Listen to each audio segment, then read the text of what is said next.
అందరికీ నమస్కారం. సంగీతంలో ఒక పవర్ఫుల్ ఫీలింగ్ను చెప్పాలంటే చాలా కాంప్లెక్స్గా ఏమైనా వాయించాలా, లేకపోతే సింపుల్గా ఉంటే సరిపోతుందా? ఈరోజు మనం ఒక చిన్న ప్రాక్టీస్ నోట్స్లో దొరికిన ఒక అద్భుతమైన ఐడియా గురించి తెలుసుకోబోతున్నాం. ఇది సంగీతాన్ని మనం చూసే పద్ధతినే మార్చేయగలదు. పదండి, దీని గురించి వివరంగా చూద్దాం. అసలు ఈ మొత్తం విశ్లేషణకు గుండెకాయ లాంటి ఆలోచన ఇదేనన్మాట.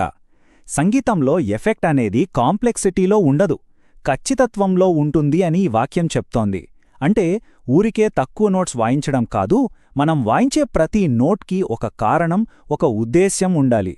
సరే, మరి ఈ ఆలోచన ఎక్కడ్నించొచ్చింది? ఇది మరేదో పెద్ద పుస్తకం నుంచి కాదు. ఒక మ్యూజిషియన్ తన ప్రాక్టీస్ కోసం రాసుకున్న ఒకే ఒక్క పేజీ నోట్స్ నుంచి వచ్చింది. ఈ ఒక్క పేజీ చాలు. జీ, డి, ఈఎం, సి లాంటి సింపుల్ కార్డ్ ప్రోగ్రెషన్తోనే ఎంత లోతైన ఎమోషన్స్ను క్రియేట్ చేయొచ్చో చూపించడానికి. ఇక్కడే మనకు అసలైన ప్రశ్న ఎదురవుతుంది. ఓకే, సింపుల్గా ఉండాలి అంటున్నాం. మరి అలా సింపుల్గా ఉంటూనే మ్యూజిక్లో ఎమోషనల్ డెప్త్, అంటే ఒక భావోద్వేగమైన లోతును, వెరైటీని ఎలా తీసుకురావాలి? రండి, దీనికి సమాధానం ఏంటో ఈ విశ్లేషణలో చూద్దాం. సరే, ఈ డైనమిక్ సింప్లిసిటీని, అంటే ఆ సరళతలో కూడా ఒక మార్పును తీసుకురావడానికి ఒక స్పెసిఫిక్ టెక్నిక్ ఉందన్నమాట. దాని పేరే డ్రాప్ టు వాయిసింగ్స్. అసలు ఈ డ్రాప్ టు వాయిసింగ్స్ అంటే ఏంటి? సింపుల్గా చెప్పాలంటే ఇవి మనం రెగ్యులర్గా వాయించే కార్డ్ల కంటే కొంచెం పై స్థాయిలో, ఇంకా కాంపాక్ట్గా ఉండే వర్జన్స్ అన్నమాట. వీటిని సాధారణంగా గిటార్ మీదుండే పై 4 స్ట్రింగ్స్ మీదే ప్లే చేస్తారు. దీనివల్ల ఏమవుతుందంటే ఫుల్ కార్డ్ వాయించినప్పుడొచ్చే ఆ బరువైన సౌండ్ కాకుండా ఇవి చాలా తేలికగా గాల్లో తేలుతున్న ఫీలింగ్నిస్తాయి. ఇప్పుడు చూడండి, ఈ టేబుల్లో అసలు మ్యాటర్ అంతా ఉంది. ఇక్కడ మనం రెగ్యులర్గా వాడే కార్డ్స్కి, వాటి కాంపాక్ట్ హై వాయిసింగ్స్కి మధ్యున్న తేడాను గమనించవచ్చు. ఉదాహరణకు జీ మేజర్ తీసుకోండి. నార్మల్గా వాయిస్తే చాలా వామ్గా, ఫుల్గా వినిపిస్తుంది. అదే హై వాయిసింగ్లో వాయిస్తే చాలా బ్రైట్గా ఉంటుంది. అలాగే ఈఎం కార్డ్ చూడండి, హై స్ట్రింగ్స్ మీద వాయించినప్పుడు ఎంత డెలికేట్గా, తేలిపోతున్నట్టుగా ఉందో. ఇది పాటలో బ్రిడ్జ్ సెక్షన్కి పర్ఫెక్ట్గా సెట్ అవుతుంది. అంటే ప్రతి వాయిసింగ్కి దానికంటూ ఒక క్యారెక్టర్, ఒక ఫీలింగ్ ఉంటుందన్నమాట.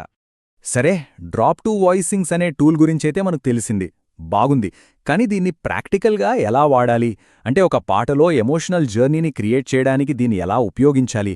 ఎందుకంటే విషయం కేవలం టెక్నిక్ తెలియడం కాదు, దాన్ని ఎప్పుడు వాడాలి, ఎలా వాడాలి అనేది చాలా ముఖ్యం. ఈ స్లైడ్ చూస్తే మనకు చాలా క్లియర్గా అర్థమవుతుంది. ఇక్కడ చూడండి, పాటలోని వర్స్ సెక్షన్లో ఒక గ్రౌండెడ్ ఫీలింగ్ కోసం రెగ్యులర్ ఓపెన్ కార్డ్స్ వాయిస్తారు, ఫుల్ స్ట్రమ్మింగ్తో. కానీ కోరస్ లేదా బ్రిడ్జ్ సెక్షన్కి రాగానే సీన్ మారిపోతుంది. అక్కడ హై వాయిసింగ్స్కి షిఫ్ట్ అయిపోయి స్ట్రమ్మింగ్ తగ్గించి ఫింగర్ పికింగ్ లాంటివి వాడతారు.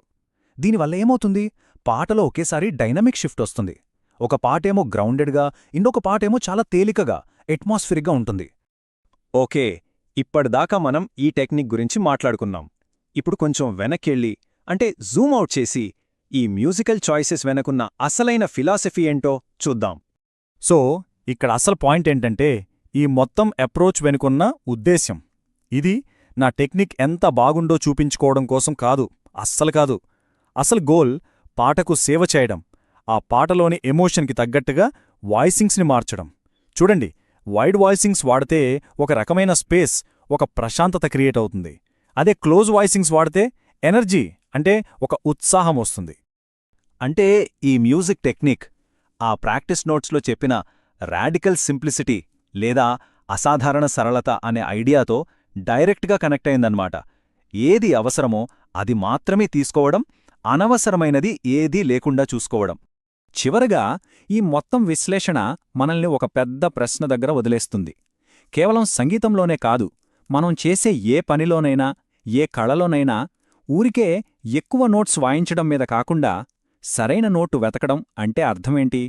అంటే కేవలం ఎక్కువ చేయడం కాకుండా సరైనది చేయడం ఎంత ముఖ్యం? దీని గురించి ఒకసారి ఆలోచించండి.